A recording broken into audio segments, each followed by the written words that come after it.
Ba-dum, ba-dum, bum, bum.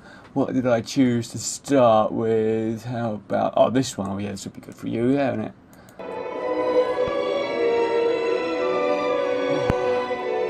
Bit too long an intro. I should have fast-forwarded it.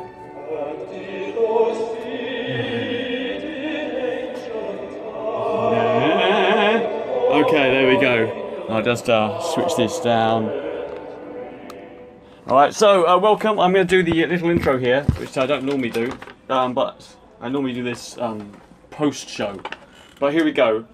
Hello and welcome. This is Big Ben, and he's checking his phone to make sure it's definitely working. Oh, it is. Look at that. To keep my costs down, only the most recent episodes are available on iTunes and Podomatic. So for all the episodes, go to www.thebigbenshow, and as usual, any names and links and websites that we mentioned in this podcast will be listed in this episode's description. So just scroll down. And today we have Nick Milnes. Yay! Yay! Oh, here we go, Nick. Alright, so I've got an hour, have I? Yeah. Brilliant. Briefly, what is it that you do? Briefly, what I do is I write and perform comedy. And I put a bit of an emphasis on the word write because I'm at the stage now, if one dare invoke stages in a process. No, go for it. I like progress. I like pretentiousness. Well, I mean, it's actually just reality. Yeah, I have got to the stage now where I feel that I am starting to find a sort of voice of sorts. And whereas I used to, when I wrote jokes, because that's, in answer to your question, what I mean by write, when I wrote jokes, I would be actually, with my notebook every minute of the day, any slightly funny thing, any sign or, thought that occurred to me. But now I'm getting a bit more selective in what I write down, and I find that I'm also being able to combine ideas, which and at the same time I've slowed down the number of times I appear on stage, or the rate at which I appear on stage. He's talking about stand-up comedy. So so write jokes and perform them less these days. Okay. Does the writing lead on to anything in particular? Is it published online or makes No, it makes it into my hard drive, and then at some future point it makes it into a gig. Right. But what's changed for me the last few months is that I've been less sort of religiously... I wouldn't say I feel like I've necessarily cracked the performing aspect, because I haven't, but I think as far as the writing of the material works, and then I'm refining that process. Not to say I shouldn't be working on my performance skills, but I got to the stage where I felt that signing myself up to the one comedy club in town that has regular showcase nights was no longer necessarily the priority that I wanted to spend more time writing. So, do you have a technique for writing then? You mentioned that you don't absolutely everything now. Are you more focused? Selective, I would argue. But yes, in terms of technique, it's the oldest question in the book, isn't it? How do you come up with all your crazy ideas? Exactly. What is the Nick Milnes? I borrowed that from Richard Herring, by the way, his excellent podcast where he asked that question of Steve Coogan or vice versa. But it was particularly well put. But my crazy ideas these days are a bit more personal and a bit more sort of personal reminiscence. Yes. That sounds terrible, doesn't it? It sounds like I'm already in a rocking chair. So that's your subject But personal matter. experience, yeah. But how do you how do I craft? Have you got a way of doing things? I think that a funny idea, and I'm going to give you a specific, recent. Specific's good. I love specific. Most recent example. I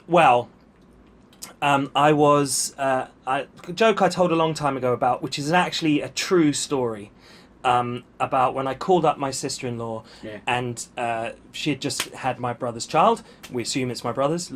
Looks like him. I hadn't seen it at that point, so the jury was out. 2 eyes, but, 2 arms, 2 legs. Yeah, looks like him. Yeah, but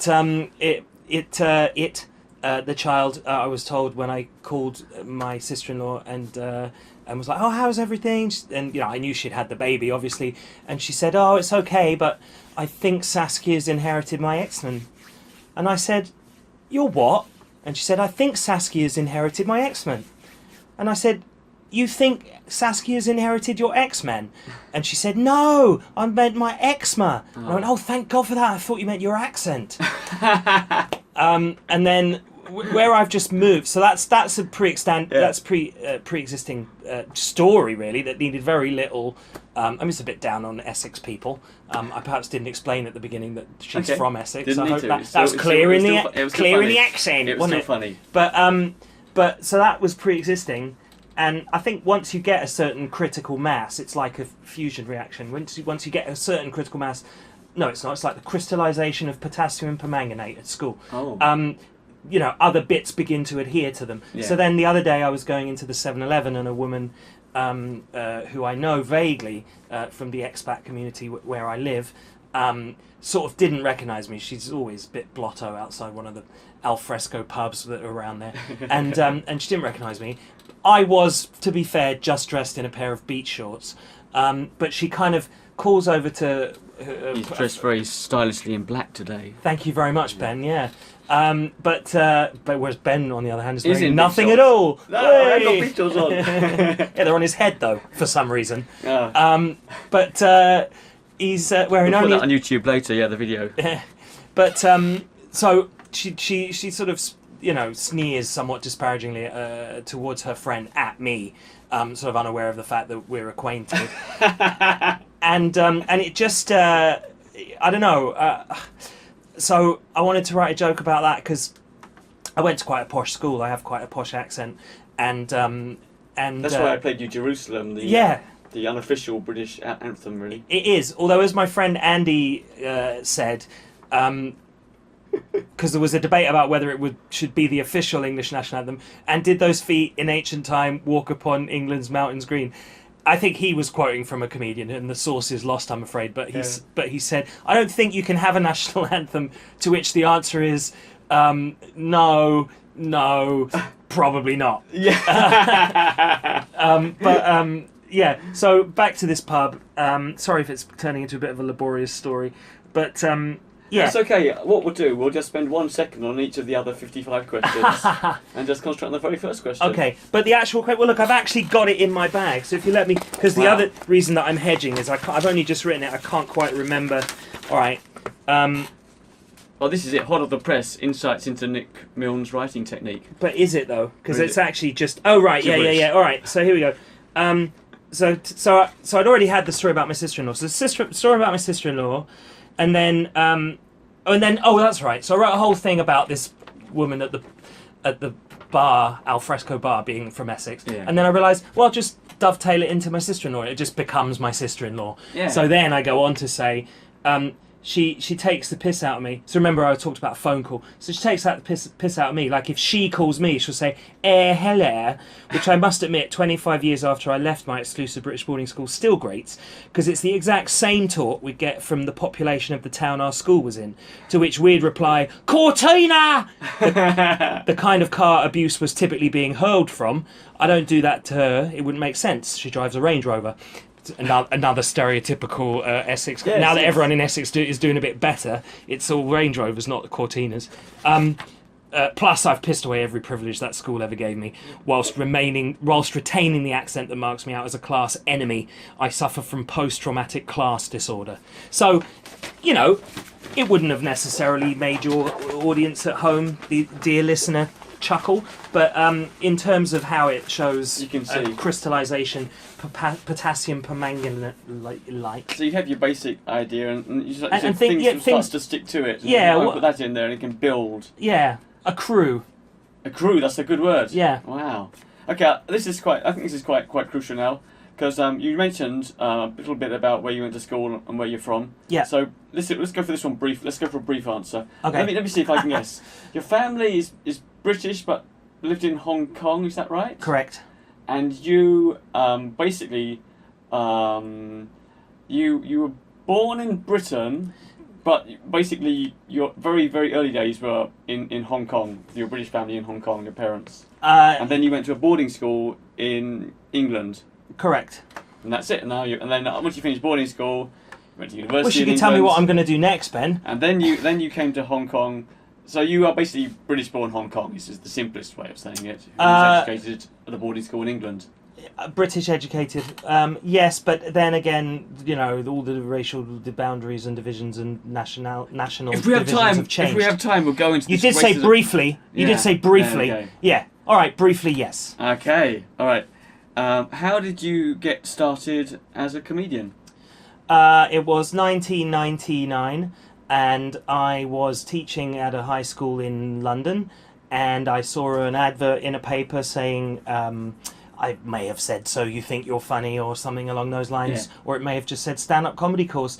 But either way, I thought I'll have a bit of that, or yes. Yeah. And so I signed up. It was a 10-week course, and at the end of which we did 10 minutes. I was actually, because I was trying to search for the guy's name online. I did remember his name. It's Michael Nighton. But this was 98 when internet was not yet, such a regular facet of my life. So it never occurred to me to Google him until a year or so ago, and then I did, and didn't really find much on him.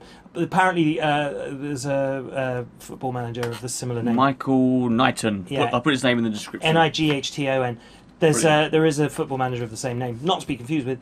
So that was a good intro to stand up, and then did a few gigs around London, open mics, only strictly. Yeah. Then came back to Hong Kong, I should say, and in 2006, 7, somewhere around there. Jami Gong opened the Takeout Comedy Club. That's right. And again, an advert in a newspaper saying Jami Gong Takeout Comedy will also be on the description. Yeah. So that was it. So I then I went along and did my open mic, my first open mic, and at the end of the open mic, like something out of a movie, Jami sort of came up and whispered in my ear, "You never told me that you did it before." And it's my best Jami impression. And it's rubbish. Go on then, let's hear your Jami. I can't do any impressions. I'm terrible. Okay, you can do a small purple dinosaur. I can do Dennis the Dinosaur. Also available on YouTube if you Google him. Okay. So that's the turning point, I guess, meeting Jami. Meeting Jameson Gong, yeah. Yes, yep. Okay. This is one I'd love to hear from everybody I talk to in Hong Kong. Describe the market for stand-up comedy, entertainers here. I've written, shortish answer, please. Do you ever think it will become a viable full-time career in Asia? I think it will. I think it is for some comedians. One or two people. Yeah. But, I mean, and then there's about 500 open micers. Concerns about, global warming aside, which we shouldn't put them aside, but, I mean, people are travelling ever further. Yeah, we might not be stand-up comedians. We might be underwater comedians. Underwater comedians, very good. Well, we'd have to stand up just so our head was above the water. But, I think, along with the homegrown, people like you and myself who have been getting shows around the territory and around the region even. There have been more headliners coming in from overseas. Pro comics from yes. the US. And not always, it has to be said, not always at the very sort of maximum, exposure. Very, people very much on the up who look upon, work is work. Coming to Asia, get big venues. But they are, they are. I would say venues, working for, full time, which is something which many of us are not. So in answer to your question, there is a possibility that, as that becomes easier, with people disregarding their carbon footprint, more and more visiting comedians will take up that what is clearly an audience demand for more English language stand-up comedy. But I think if local homegrown people, and by that I do include myself, despite being of somewhat questionable heritage in terms of claiming to be an Asian, but I think as long as if people like you and me and Yeah, it's possible. and genuine, whatever term you want to put it, but indigenous people, comics as well, want to keep working and writing and improving with their English stand-up. Yeah, I think that there isn't any barrier to people making a living here. Yeah, I guess one of the technical problems is if you were just staying in Hong Kong, you probably get the same audience if you were a professional comedian. So you'd have to have a lot of new material, or else you'd have to travel around the region to actually make a full-time living, I'd imagine. Although maybe you'd get just lots and lots of, like Vivek Mababani does quite a few corporate events, the annual dinners and dances, and you can make a living sort of under the radar as a professional comedian. Sure. Yeah. Just doing the corporate stuff and the marketing, what am I talking about? The corporate stuff. Yeah. Yeah? So talking about the different venues, what kind of venues are there in Hong Kong for doing comedy? Well, we've already mentioned the Takeout Comedy. That's a nice room, maximum capacity probably about 120, 130 when it's really rammed. Yeah. That's a nice club on Elgin Street. And there's a couple of open mics across town. Well, Jami himself, the owner of Takeout, has an open mic on a Tuesday in that club.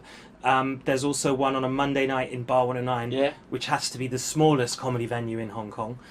Also one where you can smoke. It's a shisha bar. So sometimes we have you think you're indoors, then you look up and it's not quite indoors. Not quite indoors. I think it's indoors enough to keep the rain off, but not sufficiently indoors to stop you from smoking. Yeah. Which is convenient. Yeah. Shall we just say it?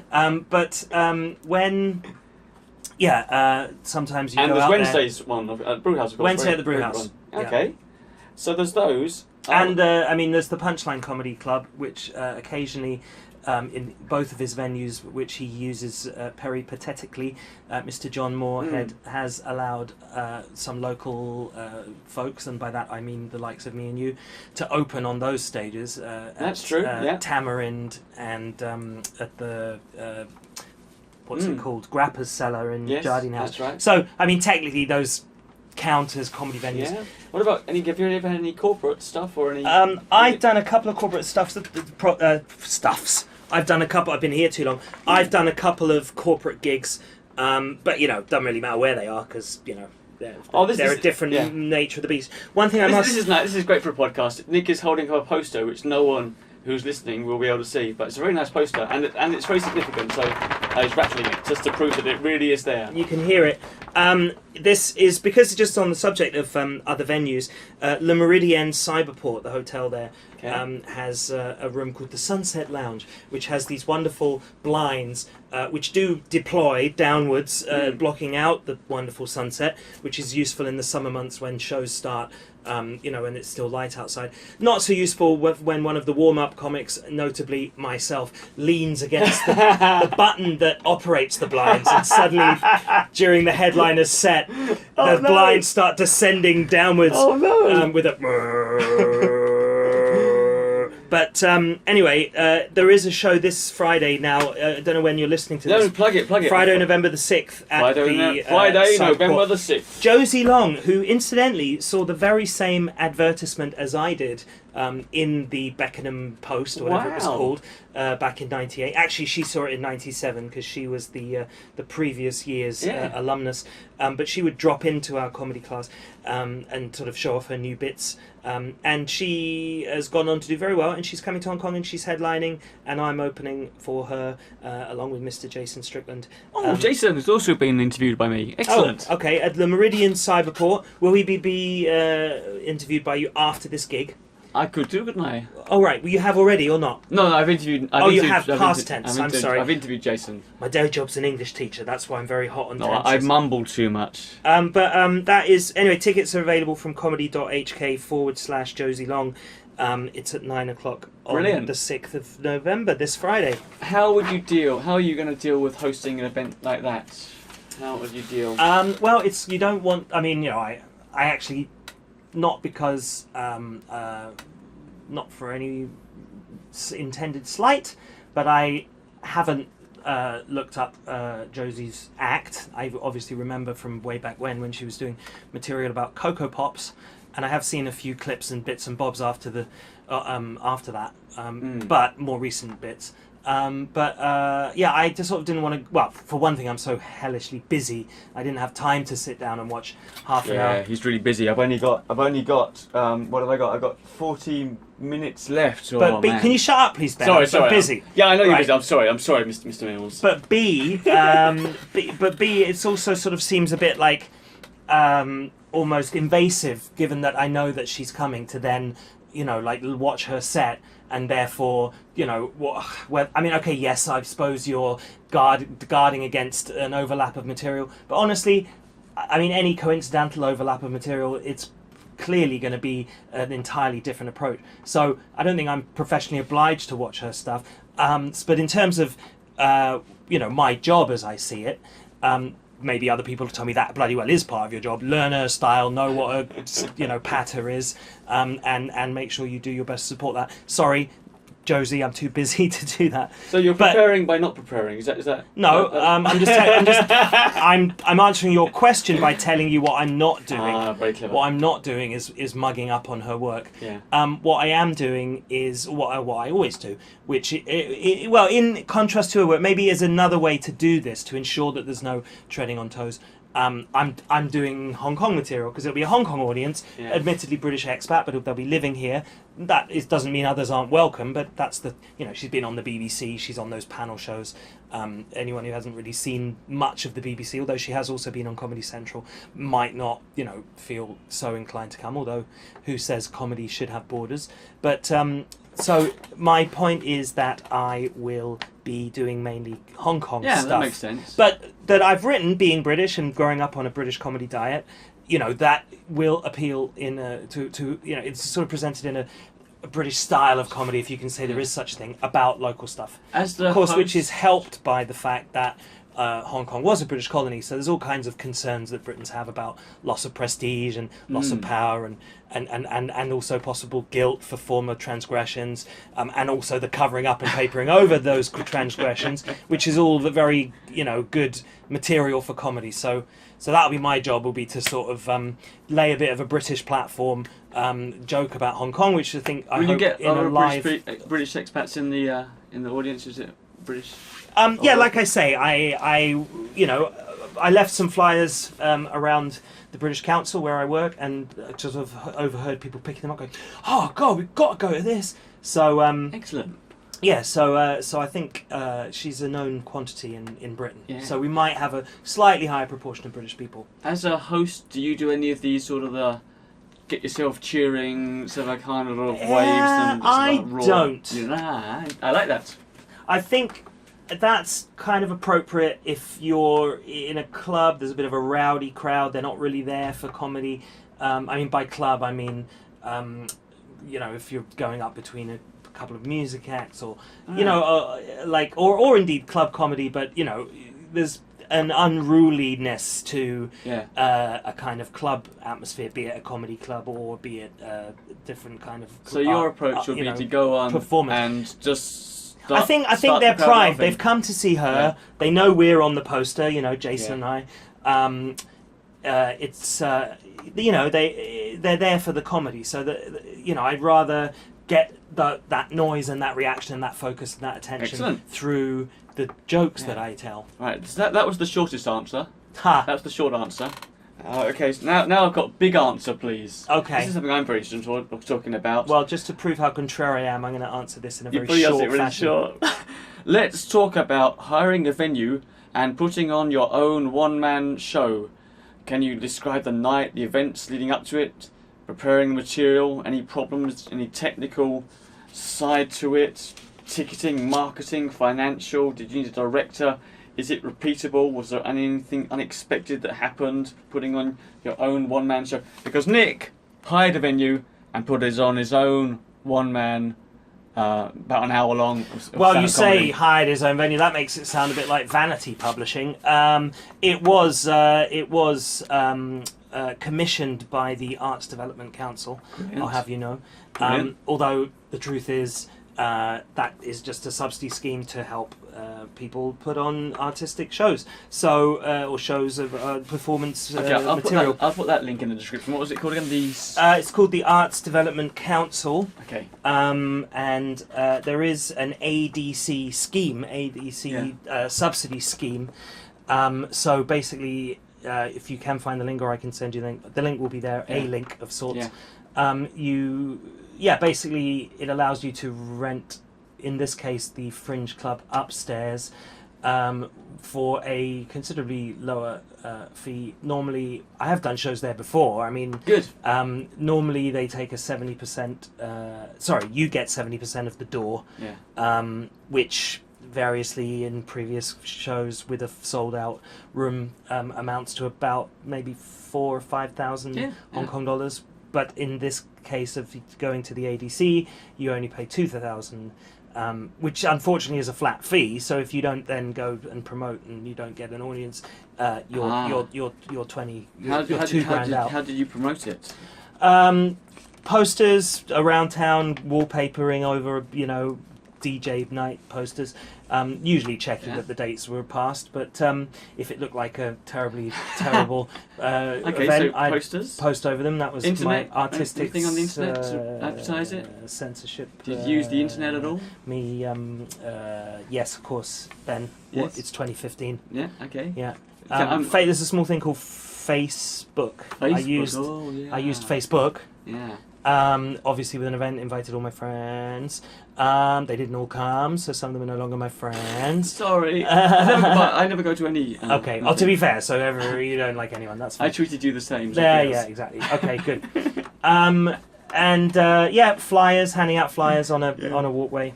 And as I said, I saw your post. That's how I heard about it. Right. Yeah. Because I'm crap at looking at Facebook. Yeah. Sure. I have 2,000 unread messages, I think, on Facebook. Oh yeah, I've got some horrendous number of messages. But I saw your poster. Oh yeah, sorry, drinking coming up. You saw my poster?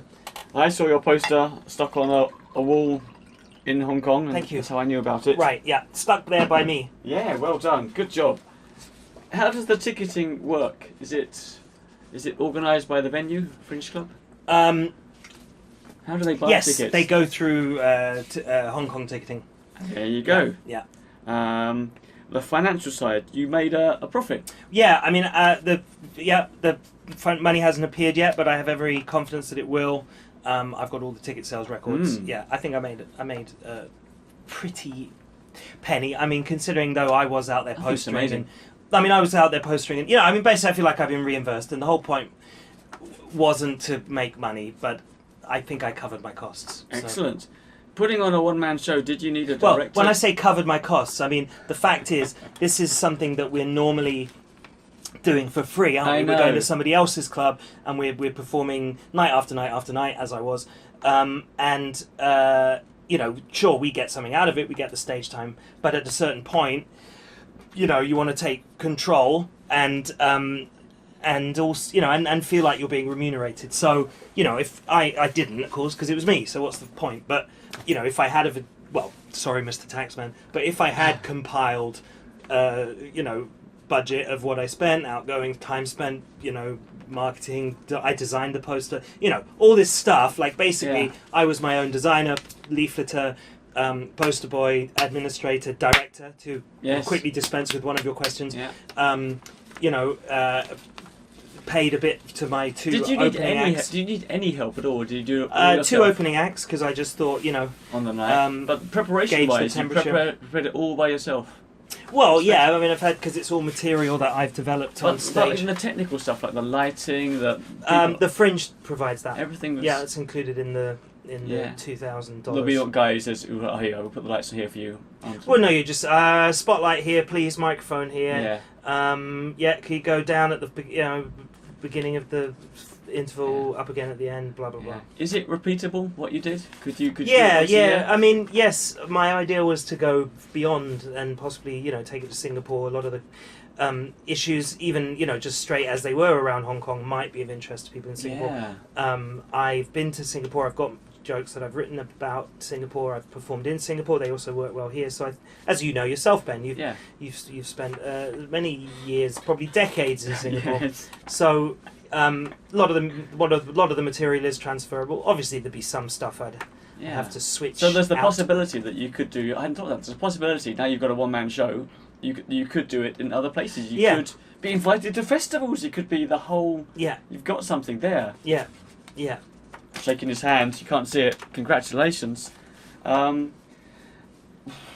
Was there anything unexpected that you learnt putting on your own one-man show? Something that you do tell the host not to wrap the microphone around the stand. I think it got wrapped to whoever, I don't know who it was, but it's basically like, you know, your job, and this is good note for me being the host this weekend, you know, your job is to make the headliners job easier. It's quite fiddly sometimes trying to get the mic, and you look at it and you get off stage and you realise somehow in 5 seconds you've managed to tie a knot in the microphone cord and link it up around the stand and tie your shoelaces together. Everything all together at the same. It's weird. Your act's kind of more clownish in it, so that's probably part of your stick. That's right. And then my trousers fall off. Yeah. That's me.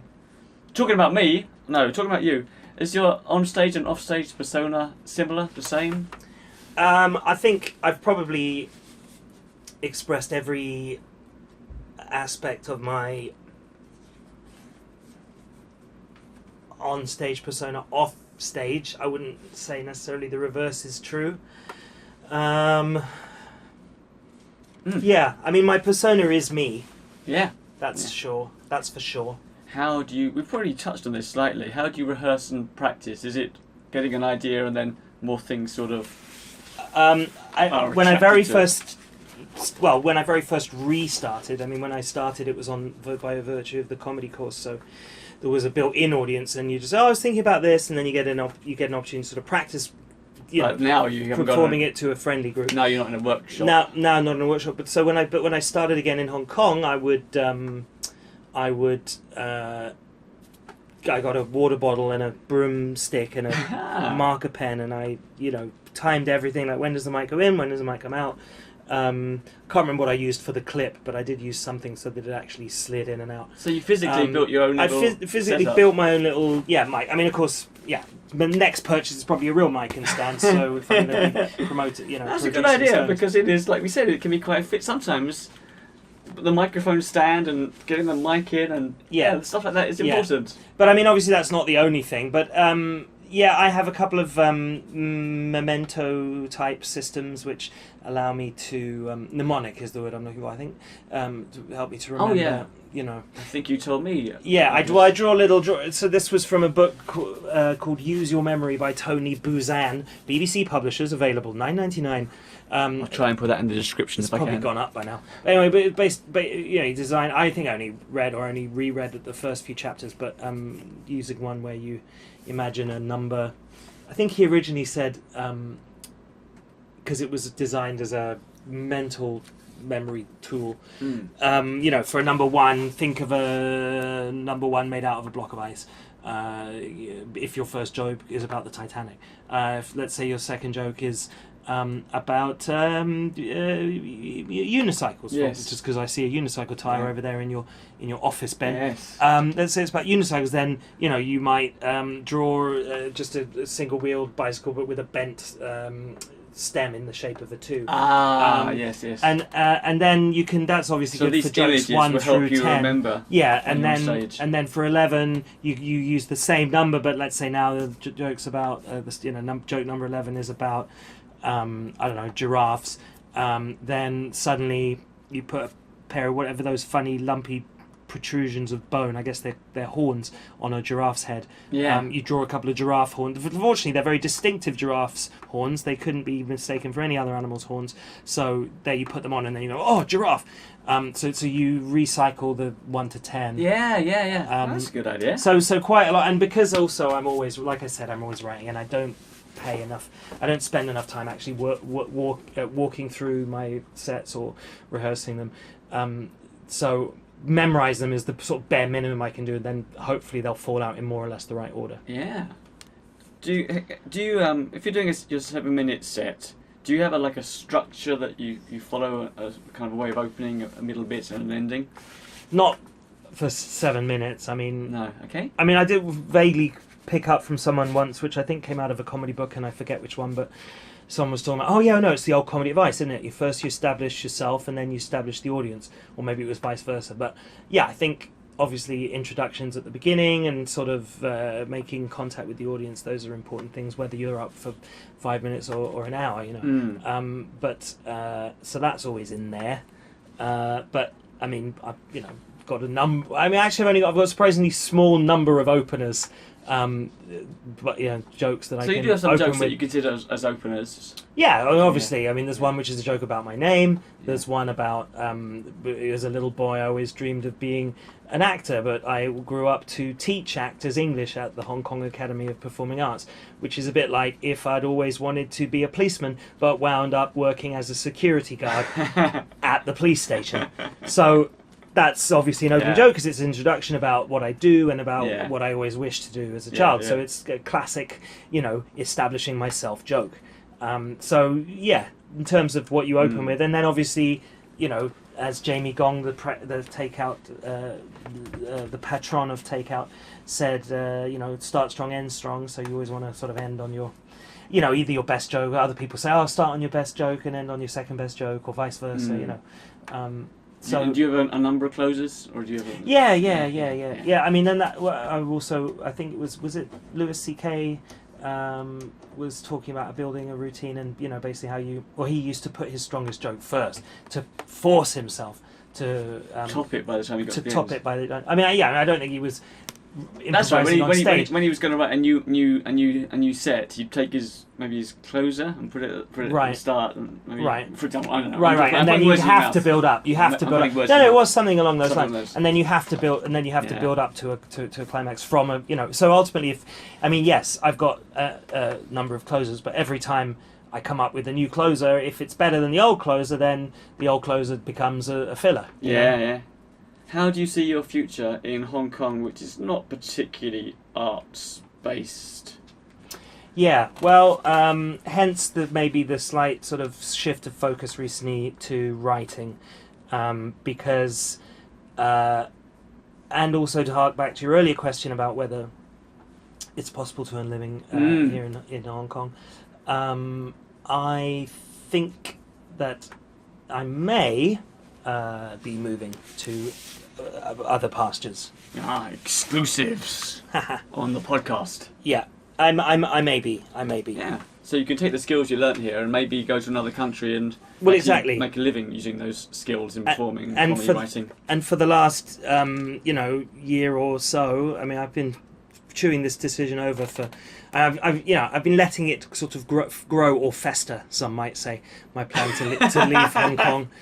And for the last 6 months at least, and it'll probably be another 6 months before I realistically start actually doing anything about it. But while that seems to be around as a possible course of action, I'm scaling right back on the performances and actually trying to develop some material that might, a la Louis C.K., form the basis of the beginnings of an act that I might do, in a Western country where there's a more established and more healthy comedy scene. You've built up you've got some building blocks. You've got a 1 hour show that you've done and you can presumably do again. Yeah, I don't know if I could do all of it in. No, but at least you've got. But there's that would go down to, that could be 20 minutes if I cut out all the Hong Kong stuff. There's stuff about my dog. There's stuff about dating. Yeah. There's, all very highly original topics. I'll have as far as stand-up comedy. I've even got stuff about airplane food. Oh, you have to, don't you? The thing about stand-up comedy, you try to be original, but at the same time, you've got to pick on topics that everybody really knows about. It's hard. Yes and no. I mean, my class background, I think, is something that it's not unique. There's a comedian called Miles Jupp. And I've only heard his act by reportage from my auntie. Yeah. Obviously also posh, since she's my auntie. But saying his opener would be good afternoon, good evening. My name is Miles. I must say, I am immensely privileged. That's it. So the whole point about being, from the background that you are. You know, Yeah. rather than Ben Elton, who everyone took the piss out of for his Mockney accent. Yeah. Because he couldn't possibly be a stand-up comedian unless he was you know, sounded Cockney, but he wasn't really. Hence Mockney. Yes. You know. I don't feel Ben like you Elton, need to highly do that. educated, couple Yeah. says, "Oh, I'm Ben Elton, yeah, what's Yeah. up?" Yeah, exactly. Yeah, bit like your voice, Ben. George, call me George. All right, the randoms. Do. Do you have any other skills? Guitar, music, dancing, ballet? Are you a ballerina? I'm quite good at. I did costume design as a minor at my uni, Brilliant. and I don't mean as an underage person. I mean as a minor subject. Yeah. So I just Halloween just gone. I was out there as a spaceman. Yeah, I'm quite handy with a needle and thread. Excellent. Always, that's a good skill to have. I mean, my costume's always falling a bit, so maybe I should hire you. Looking at my costumes right in I'm here. actually repairing a pair of his underpants as we speak. That's right. The underpants on my head. Yes. So I am naked. Well, the beach shorts under the underpants. Oh, that's right. Yes. or Sorry. over. Yeah. I'm glad that we got the didn't miss up the concept we established Exactly. earlier. Well, it's because it's Do you ever get propositioned after shows? only by you. Only by me. Ever done any TV work or movie work? Sometimes you get a chance in Hong Kong. I played a teacher in a movie that was directed by Herman Yao, Yeah. otherwise known as the director of Yip Man, Oh. as well as Yeah. other movies. Yeah. This is one of the strange things about Hong Kong. I've appeared as an extra alongside Aaron Kwok. He comes to a Christmas party in one of his movies and shakes hands with somebody, and that's me. There you go. I've never seen it at the cinema, but I was there when they were. Maybe they didn't use that scene, but I was part of it as an extra. Do you have a favourite bit that you do at the moment? Not to give too much away, if people are going to see your show on Friday. Yeah, I have a favourite bit. It's maybe reaching the end of its shelf life because It's sad that. yeah. I don't like that. Well, The way yeah. bits are so good and yet they do wear out. Well, I knew there were two ways there were three ways that I would stop. That I would have to stop doing this joke. The first way was if Malaysian Airlines lost another airliner, because there's a certain symmetry to the joke. The second way would be if they found MH370, which they've found a bit of it, haven't they? So Yeah. gradually the foundations of my joke are being eroded. Yeah. History. History is moving on. Thirdly, just history moving on, Yeah. that people wouldn't be bothered anymore. Yeah. Actually, probably, and again, I mean, you know, comedy is contentious, and I don't mean to make light of either of those accidents in which lots of people's loved ones were died here, but I guess I do make light of it on stage. And partly that's about challenging taboos. Partly it is because, fortunately, thank goodness, I wasn't personally affected. But actually, it's a joke about my ineptitude at dating.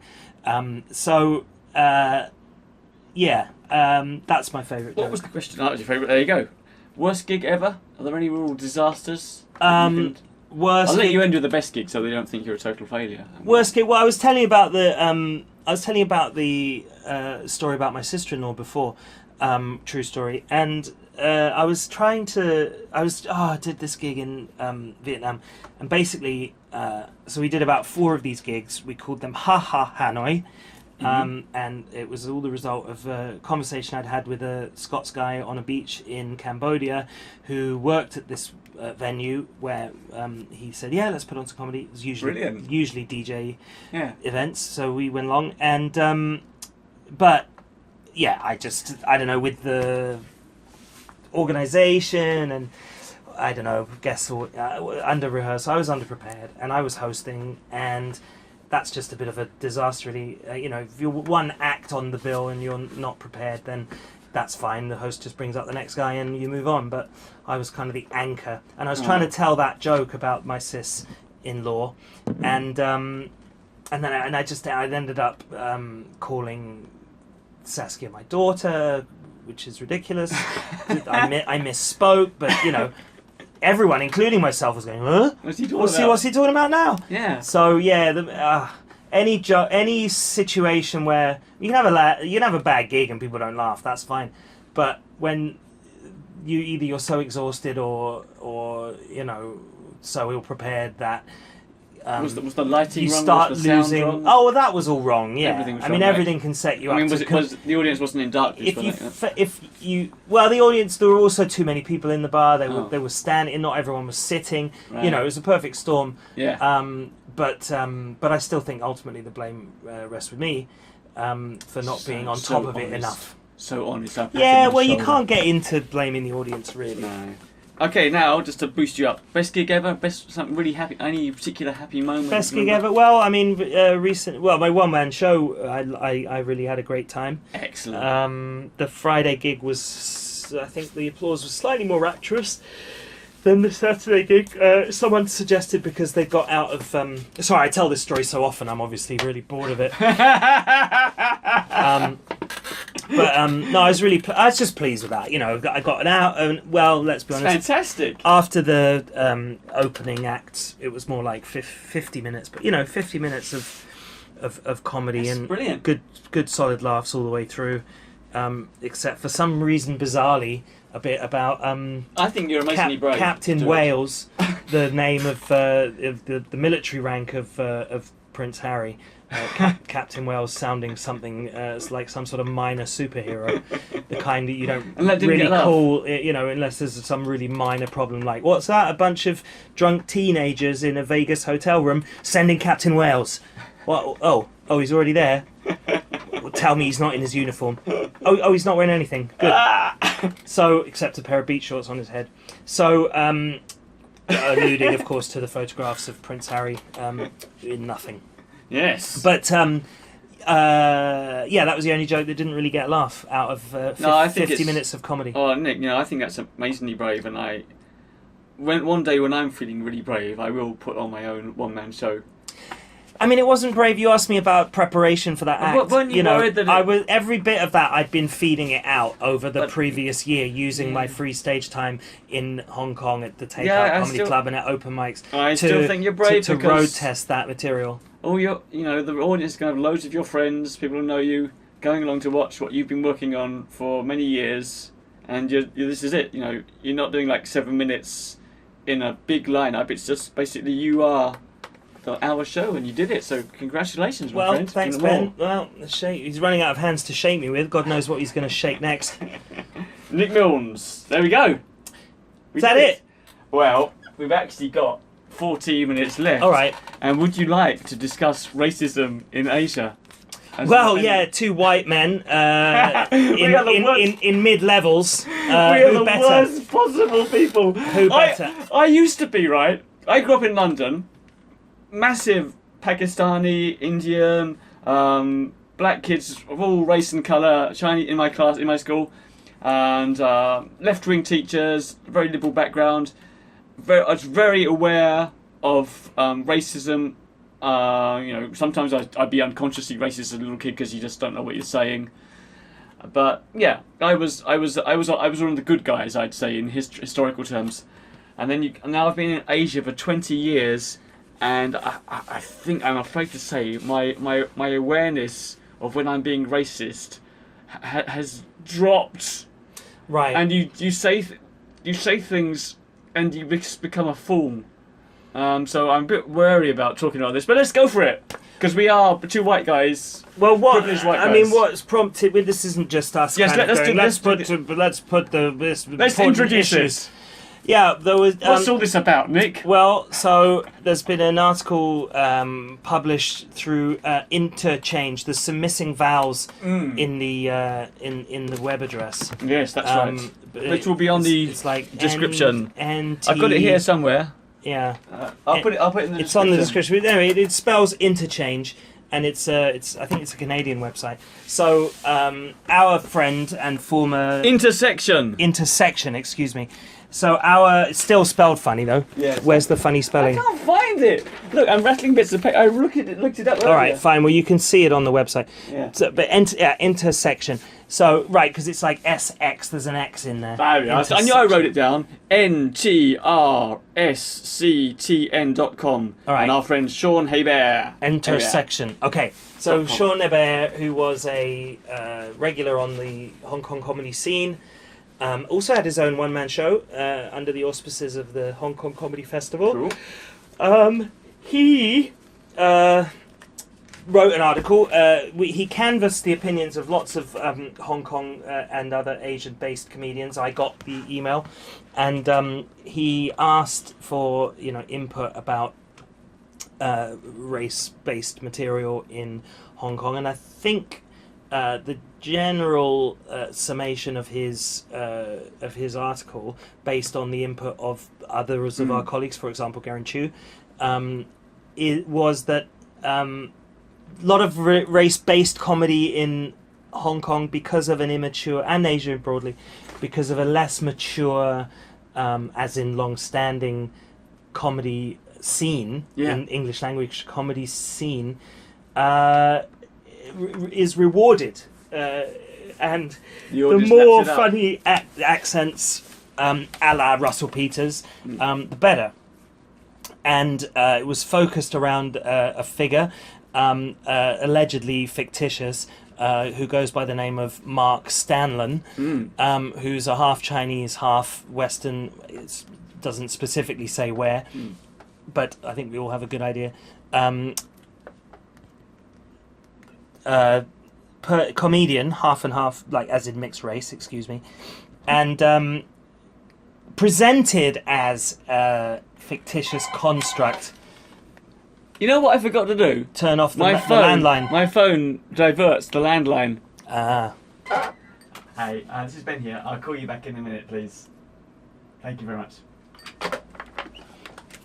There we go, live. Okay, live telephone conversation.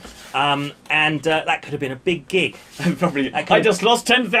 That could have been Catherine Middleton and Wills. Are you available for the the birthday party for their kid? For their kid, whatever her name is. What is her name? What they call her in the end? Who cares? I don't know. I've got no idea. All right. Anyway, So so that was the main contention. Was who some people seem to have a license to talk about race in a way that other people don't.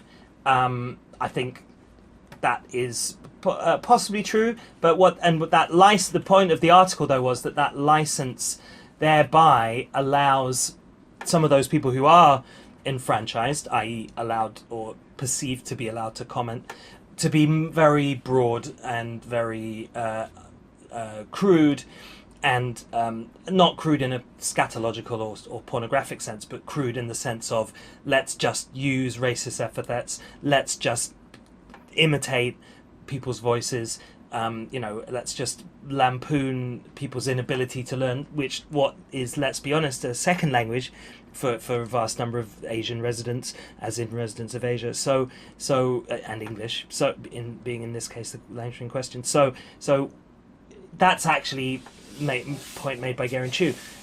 Lazy. Yeah. That's not necessarily racist, or the problem with that comedy isn't that it's racist.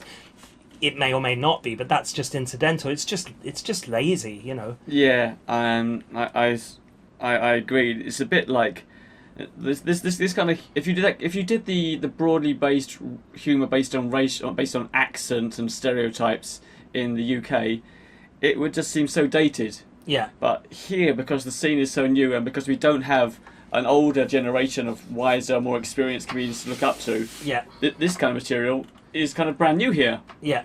And when you hear it for the first time, it does strike a chord, because there's so many expats living in a land which is foreign to them and does seem strange. Yeah. It's a bit like when I went to Singapore, I was the only person in the whole country with a unicycle. So of course I finished my show by climbing on the big unicycle and juggling fire clubs, whereas in Covent Garden in the 1990s, all the performers were trying to get away from that because everybody had been doing that for many, many years. Right. But when I was in Singapore, it was the first time, so it didn't seem old and dated. Yeah, very apt parallel. And of course, if those clubs had been burning crosses, then there would have been a racist element to your act then, but fortunately not. And Sean does also say that is the fictitious Mark Stanlon? Yeah. Is he being racist? And he says absolutely not. It is.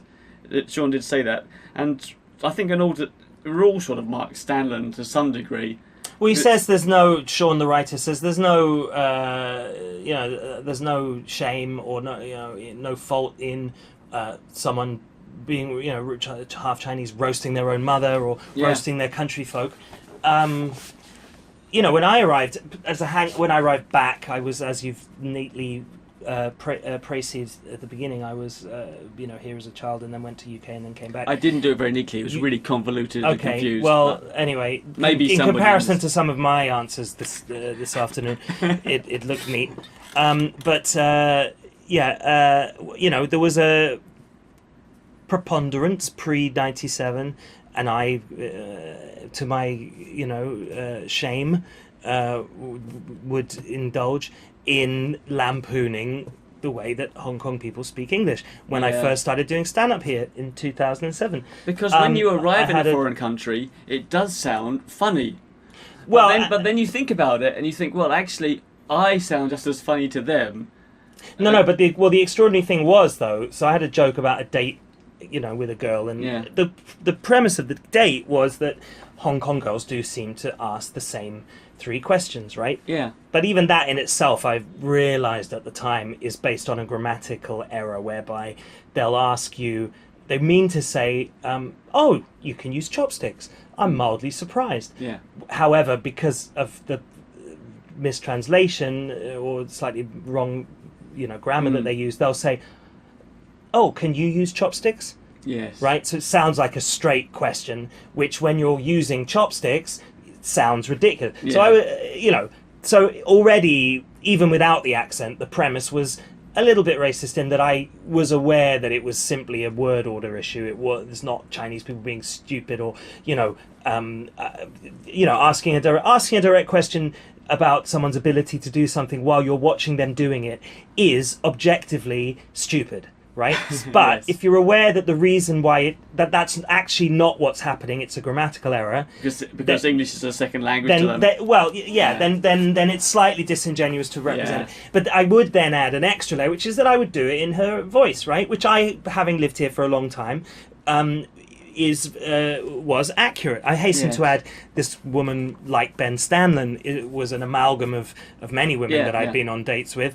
But yes, there had tended to be these same utterances cropping up. So I condensed it all into one date, and of course the accent made it funnier. But just as explained in the article, or explored in the article, it was Chinese people laughing. It was Chinese people laughing. Oh yes, we do sound like that. Yeah, that is an accurate representation of how we sound. Yes. Sean also makes the point about the uneasiness of white people in the audience who are laughing along, and whether that's okay. But I cut that material because I felt it to be beneath me, and yes, as Garen points out, not necessarily racist in that you could argue, well, it actually is a true representation of what's happened, and that is an accurate representation of how many Hong Kong girls and boys speak. Yeah. But just because there's not really a joke. There's a joke based on a misunderstanding that's perfectly understandable. Yeah. When you actually just dig a little bit and go, oh, what they mean is, sometimes this would be my joke, shorn of any, potential sort of fudging of what actually I know to be the case. Sometimes Chinese people will make a mistake with their word order whereby they'll render something as a question when they mean to render it as a statement. Yeah, hilarious. That would have killed. That would have killed. Brilliant, Nick. I can let you go. All right. It's the time. Okay, well, I appreciate you being so fastidious. I'd like to hear more about what you think about. We've got 3 minutes. All right, you've got 3 minutes. Okay, I've written right. What do you think about Ben Stannon's set? Well, here's something I wrote down. I have a tendency to mock the mainland Chinese. It got laughs, and I'm thinking about it. Is it racist? Well, if I replaced mainland Chinese with the word black people, then it would definitely sound extremely racist. Because of what? Because the nature of the things that you ascribe to them. Just because then it becomes obvious that you're referring to a particular race you're looking down on a particular race. Just right. Yeah, you're stereotyping an entire race. Right. Negatively. Yeah. But then again, mainland Chinese are sort of the superpower in this region. So in a way, you are kind of punching up if you mock them, especially if you mock the mainland Chinese government. So maybe that's okay. Yeah. And I mean, yes, I'm listening. yeah. For example, this is quite topical right now because they've just changed the one-child policy, and now they can have 2 children, which I think might mean just even more boys. Like every time you can have 2 boys. Right. And Yes. I think that policy, you could mock that. Yeah, I think you could mock that. I think that is fairly ridiculous to no, not the point. No, I think the fact that that people will try and get rid of their female. Oh yeah, right. Kids Okay, and so have male kids. Okay, yeah. That's sexism. So the change in so you're using racism to I'm fight talking sexism. That's fine. All the women are behind you on that. I'm so ill for it. But I remember going to Singapore, and my wife is Singaporean, and so her mother is Singaporean Chinese. I think originally from the mainland, grew up in the 1950s, and she's a very intelligent, university-educated woman. She's very fair and honest, and she's not someone you think of as racist or sexist. But then when you talk to her, you do find out that some of her attitudes are what we call really old-fashioned. So she has four kids. The first 3 were girls, so they obviously had to have a 4th one to eventually get a boy. Right. And the boy, when my mother-in-law dies, almost all of the property and the inheritance is going to the boy. Right. Almost nothing is going to the sisters. And that just seems to be such an old-fashioned, outdated attitude. And I'm not quite sure why I wrote this down. But maybe Just to say they're racist too. Yeah, so, well, maybe you said... Sexist. Sexist. So I think sometimes there are things you can make jokes about, because I think people know that is an old, outdated attitude. Yeah. And then I mean, they do make a lot. Sean does make a large point of it being the accent. Yes. The accent that is potentially. Yeah. I was thinking about my material because I'm not very good at accents, so I luckily avoid the criticism, the charges. Yeah. Okay.